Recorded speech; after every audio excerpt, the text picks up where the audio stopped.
वो कहते दो प्रकार के होते हैं, गुरु के रूप में होते हैं और माता पिता के रूप में होते हैं। शिष्य चाहे जैसा भी हो, जो गुरु होते हैं पढ़ाने वाले, वो सबको एक दृष्टि से देखते हैं, बहुत भेदभाव नहीं करते। तो गरीब का बेटा हो चाहे अमीर का बेटा हो, सबको एक समान शिक्षा देते हैं, सबको एक साथ पढ़ाते हैं। और जो माता पिता होते हैं वो भी, बेटा माने या न माने, माता पिता सोचते हैं कि अपने बेटे के लिए हम क्या कर दें, कितना ज्यादा से ज्यादा कर दें। बेटा भले ही अपने माता पिता की बात ना माने, लेकिन माता पिता सोचते हैं कि कितना धन इकट्ठा कर दो अपने बेटे के लिए कि उसे परिश्रम न करना पड़े, उसे मस्ती में जो है जीवन यापन कर वो अपना करे। अपने भले ही जीवन पर्यंत घसीटते रहेंगे, बैल की तरह कटते रहेंगे, लेकिन अपने बेटे के लिए यही प्रयास करेंगे कि उसके लिए इतनी संपत्ति इकट्ठा कर दो, उसे इतना पढ़ा लिखा दो कि उसे किसी के सामने जाकर के हाथ पसारना न पड़े। इसलिए माता पिता होते हैं जो अपने बेटे से निस्वार्थ प्रेम करते हैं। भले ही बेटे को लगता होगा माता पिता हमारी बात नहीं मानते, हमें मोबाइल नहीं दिलवाते, हमें गाड़ी नहीं दिलवाते, बात अपनी जगह, लेकिन माता पिता क्यों नहीं दिलवाते उसके पीछे भी रीजन होता है। वो जानते हैं कि अभी हमारे बेटे को अभी इस चीज की आवश्यकता नहीं, जब आवश्यकता होगी तो स्वयं आपको देगी।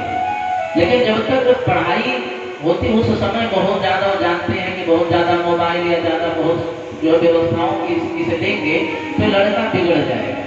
इसलिए उसके ऊपर बिगड़े ना, इसलिए डांटते रहते हैं समय समय पर कि कहीं बिगड़ ना पाए। इसलिए जो माता पिता होते हैं निस्वार्थ भाव से अपने बेटे का जो है अपने बेटे का लालन पालन करते हैं, उनका कोई स्वार्थ नहीं होता है, सच्चे यही होते हैं। और जो तीसरे नंबर के होते हैं वो चार प्रकार के होते हैं, आत्माराम, आप्तकाम, अकृत्य और गुरुद्रोही, ये चार प्रकार के होते हैं। आत्माराम यानी जो अपने आत्मा में ही रमण करे, बाहर क्या होता है उससे लेना देना नहीं। आप्तकाम जिसे कुछ खाने को मिला तो भी ठीक, नहीं मिला तो भी ठीक, कहीं भूमि पर सो गए, कहीं अगर किसी ने दे दिया गत्ते पर सोने के लिए व्यवस्था तो वहां भी सो गए, ये आप्तकाम। अकृत्य जो किसी के किए हुए उपकार को न माने वह अकृत्य होता है, जिसे नमक हराम कहते हैं कि किसी के आपसे ही लड़ने लग जाए, अरे तुमने क्या किया, फिर उल्टा जो है कहेंगे तुमने तो कुछ नहीं किया, अगर तुम नहीं पैसे देते तो हमें फला आदमी पैसे देने के लिए तैयार था, वो ऐसी बातें करेगा। तो ऐसे होते गुरुद्रोही, अकृत्य होते जो ये एहसान को न मानते, एहसान फरामोश, जो गुरु से द्रोह करे। जिस गुरु ने बच्चे को पढ़ाया लिखाया और जब ज्ञानी हो गया, अच्छा पद पा गया, तो उस गुरु को ही सोचा करे आप जैसे तो हम जो है बहुत लोगों को पढ़ा करके जो निकाले, तो ऐसा सोचता है, गुरु से द्रोह करता है, गुरु का सम्मान नहीं करता, ऐसे लोग गुरुद्रोही होते हैं। अब तो भगवान ने कहा कि अच्छा, भगवान से गोपियों ने पूछा कि आप कितने नंबर के हो, आप बताओ, हमें तो लगता है गुरुद्रोही हो, क्योंकि आपको प्रेम करना आता नहीं था, हम सब गोपियों ने आपको प्रेम करना सिखाया, और जब प्रेम करना सिखाया तो आप हम ही को छोड़ करके भग गए। तो भगवान एक दूसरे के प्रति जो होता है और अधिक उमड़ता है, इसलिए जीवन में विरह होना जरूरी है। जैसे अभी कोई हमारे भैया घर पर अगर 2-4 महीने बैठ जाए, जैसे कोरोना काल था, अब कोरोना काल में सब कुछ बंद हो गया, कोई आ जा नहीं पा रहा था। अब जो लोग थे बेचारे नौकरी करने वाले घर पर बैठे थे, जिनकी ऑनलाइन व्यवस्था नहीं थी, तो जो है कहीं जा नहीं पा रहे थे, घर पर बैठे थे।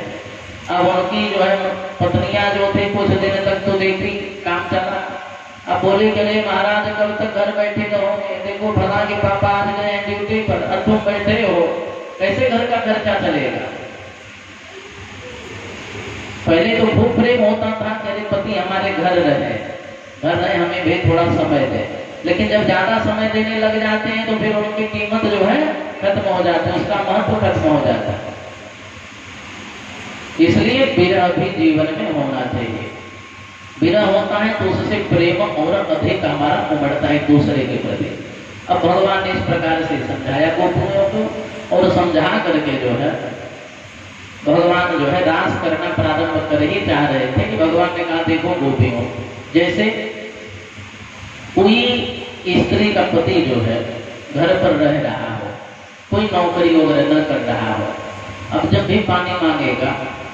तो कहे जी देखो कोई काम धाम तो है नहीं, केवल बैठे बैठे पानी मांगते रहते हैं, खाना मांगते रहते हैं, कोई काम धाम तो करना है नहीं। और वही पति यदि 2-4 महीनों के लिए परदेश चला जाए, भले एक फूटी कौड़ी कमा करके न ले आए अपने जगह, लेकिन जब वही 2-4 महीने के लिए घर छोड़ देता है, 2-4 महीने के लिए घर से जब बाहर जाता है और वहां से आता है, तो पत्नी एक बार भी नहीं पूछती कितने पैसे ले आए। वो तो खूब प्रेम उसका इतना उमड़ता है, सोचता है कितने अपने पति देव की सेवा कर लो, कितना जो है इनको सुख प्रदान कर दो। तो वैसे ही भगवान कहते हैं कि जब विरह होता है तो हमारे अंदर जो प्रेम होता है वो सब एकत्रित होकर के उमड़ पड़ता है, और तब समझ में आता है कि प्रेम क्या होता है। अब भगवान ने ऐसा सबको समझाया और भगवान ने तुरंत जो है ग्रास करना प्रारंभ कर दिया। सुखदेव जी महाराज कहते हैं कि परीक्षित, रासोत्सव संप्रवृत्तो गोपी मंडल मंडितः योगेषु नरेण कृष्णेन तासां मध्ये द्वयोरपि